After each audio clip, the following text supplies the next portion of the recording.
a ahondar un poco en algo que ya mencionamos, que eran las ratlines o ratlines. En realidad se debe pronunciar ratlines. ¿Y qué son estas vías de escape que conocimos cuando hablamos del Servicio Secreto Vaticano y cómo ayudaron a los nazis para que se escaparan a otros países? Y vamos a ver cómo lo hicieron y además qué otras cosas pasaron con respecto a esto. En el periodo inmediato de posguerra, algunos funcionarios de la Iglesia Católica ayudaron activamente a los nazis que huían de Europa. Estos son las llamadas Ratlin. Se pronuncian Ratlin porque hacen referencia a las sogas que estaban en los barcos para sostener las velas y por donde se escapaban las ratas justamente de los barcos. Y se aplicó esto, que después vamos a ver que en un primer momento se aplicaba a los nazis que escapaban de Europa, pero se hizo más grande y después empezó a aplicar a todo tipo de escape clandestino. Bueno, hay muchos textos y documentos que confirman el papel activo de algunos miembros del Vaticano en la organización secreta salvadora, digamos, de los nazis.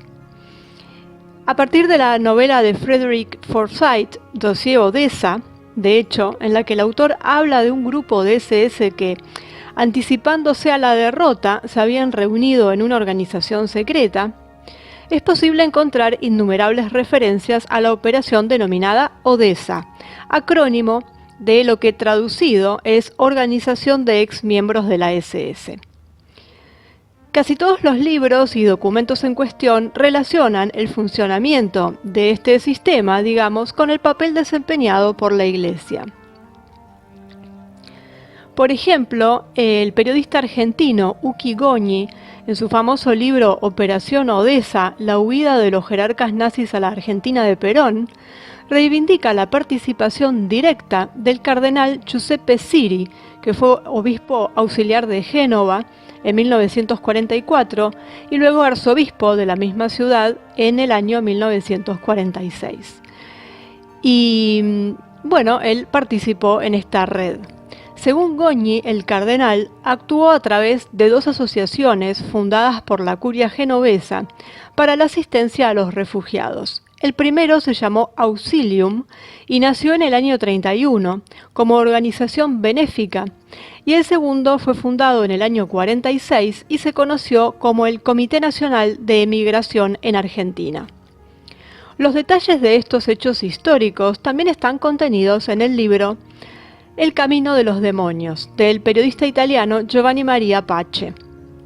La participación directa de Monseñor Siri también se confirma en los resultados de la Comisión para el Esclarecimiento de las Actividades del Nazismo en la Argentina, establecida por el presidente argentino Menem en 1997, así como en una nota del Servicio Secreto Militar norteamericano que afirma que Siri dirigió una organización internacional cuyo objetivo era fomentar la emigración de europeos anticomunistas a Sudamérica.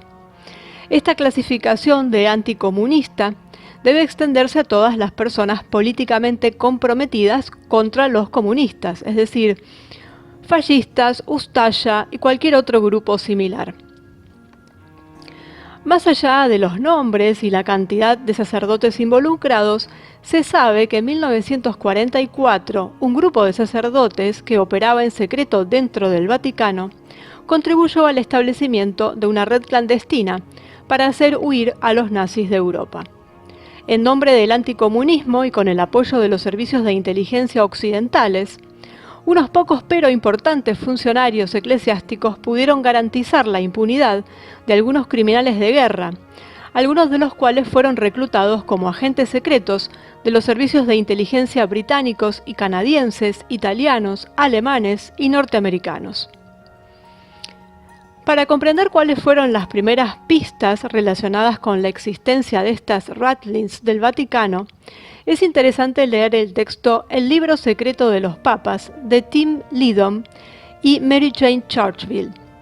En la investigación, que como definieron los autores del texto, se llevó a cabo para indagar los lados más oscuros de la Iglesia, se desprende que fueron los estadounidenses quienes atribuyeron el nombre de Rattling o líneas de ratas a las redes clandestinas establecidas por la Santa Sede. Originalmente, durante la Segunda Guerra Mundial, estas organizaciones estaban destinadas a ayudar a los miembros de la tripulación de aviones estadounidenses derribados para que escapen de la Europa ocupada.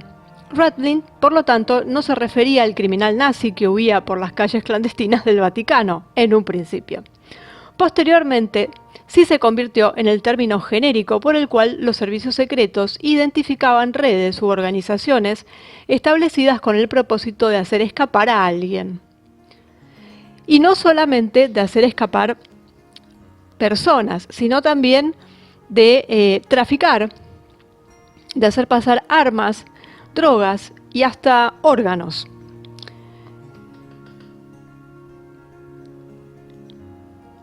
Sin embargo, mientras que a los veteranos de la Oficina del Servicio Secreto de Estados Unidos les encantaba presumir de sus Rattlings, los del Vaticano estaban destinados a permanecer en secreto para siempre, obviamente.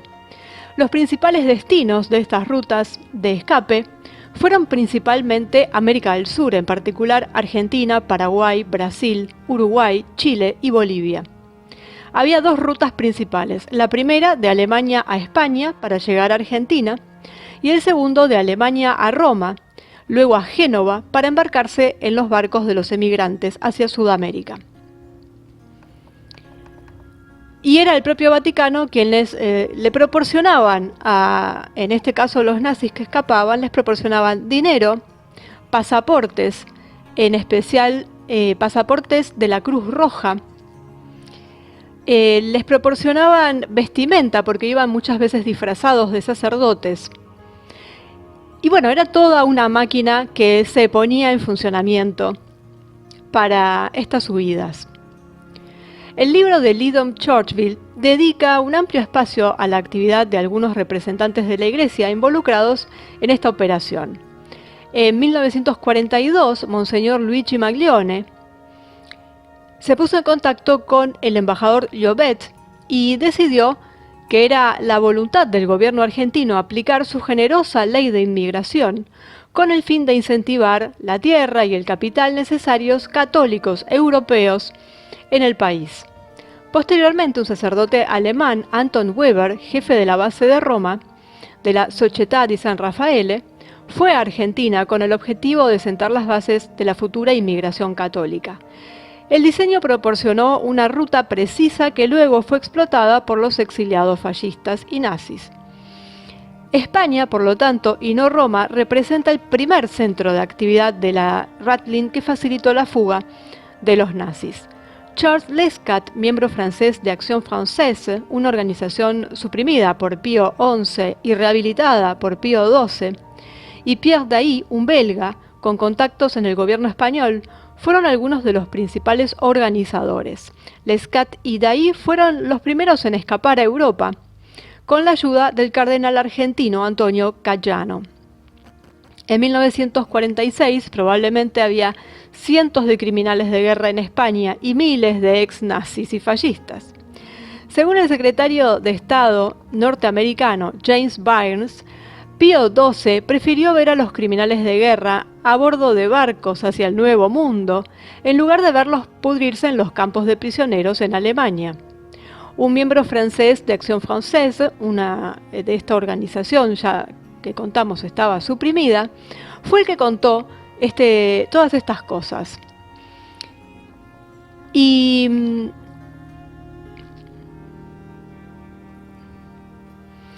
nos dicen que la organización de Rattling se basó principalmente en grandes cantidades de dinero e incentivos financieros en Argentina. Los líderes nazis saquearon comunidades enteras y usaron ese dinero para asegurar una vida más allá del océano.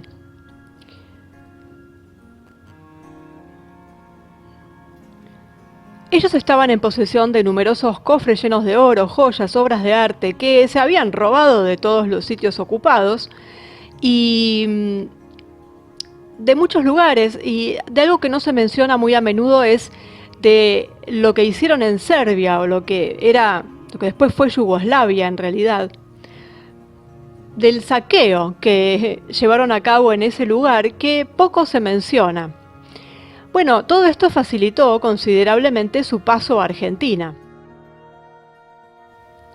Con respecto a esto de la ayuda económica proporcionada por la Iglesia a los nazis que huían, es útil recordar lo que Mark Arons y John Loftus señalaron en su libro Unholy Trinity. Mencionamos estos autores cuando hablamos del Servicio Secreto Vaticano, y también escribieron el libro Ratlins. Bueno, el primer sacerdote católico que se dedicó a crear vías de escape fue Alois Hudal, rector del Pontificio Instituto Teutónico de Santa María del Ánima en Roma y director espiritual del pueblo alemán residente en Italia. Arons y Loftus argumentan que, además del dinero, Hudal trabajó para conseguir documentos falsos para la expatriación. Después del final de la guerra, Hudal se convirtió activo en el Ministerio de Habla Alemana para prisioneros de guerra e internados que se encontraban en varias partes de Italia. En diciembre de 1944 fue designado por la Secretaría de Estado del Vaticano como representante para visitar a los internos civiles alemanes en Italia. Este cargo le permitió al obispo ayudar a algunos criminales de guerra, entre ellos Franz Stangl, comandante de Treblinka, Gustav Wagner, comandante de Sobibor, Alois Brunner, jefe de Drancy en París, y Adolf Eichmann. En sus memorias, Hudal declaró: «Doy gracias a Dios por permitirme visitar y consolar a muchas víctimas en sus prisiones y campos y ayudarlas a escapar con documentos de identidad falsos». Según Arons y Loftus, el funcionamiento de la organización de Hudal fue a pequeña escala en comparación con lo que vino después. La principal línea de escape romana estaba dirigida por una pequeña pero influyente red de sacerdotes croatas, miembros de la orden franciscana, dirigida por el padre Krunoslav Draganović. Draganović organizó una cadena muy sofisticada para que escaparan los criminales. Y esto viene de la mano de todo lo que vimos sobre lo que aconteció en la Segunda Guerra Mundial y la posguerra. Y aquellos criminales que no perdieron la guerra, sino que se mudaron a América. Pero esto permaneció y se siguió utilizando para el escape de personas, de criminales de otra índole, para el tráfico humano, tráfico de armas, tráfico de drogas, para todo lo que haya que pasar de un país a otro de forma clandestina. Entonces, cuando se habla de Ratlins, por supuesto, uno lo primero que piensa es en esta red de salvataje, digamos, de jerarcas, pero también tiene que ver con el tráfico de cualquier otra cosa. Así que en este apartado del mapa empezamos con lo que tiene que ver con los jerarcas, porque se desprende de todo lo que venimos hablando, pero también es para mencionar todo lo que se pasa a través de estas vías de escape, de estas vías de tráfico también, porque a partir de ahora vamos a ver justamente eso, la relación que tuvo la CIA con el tráfico de sustancias, el tráfico de armamento, el tráfico de un montón de cosas, y el tráfico de personas también. Algo que está circulando además entre las noticias no oficiales, por supuesto, pero que se sabe que está todo el tema de la trata y que se están destapando varias ollas al respecto y que por lo menos ya nos vamos enterando de qué va la cosa, que aunque ya sabíamos que existía, la envergadura que esto tiene, la cantidad de gente y de niños en particular que está involucrado en esto, supera ampliamente lo que siempre supusimos que existía. Y ahí están estas rutas que fueron cambiando a lo largo del tiempo y que no se limitan solamente a la escapada de algunos jerarcas o algunos criminales, sino que además tenemos todo tipo de tráfico. Se trafica de todo usando ese método. Y ahí está mencionado porque es algo que en la actualidad sigue sucediendo.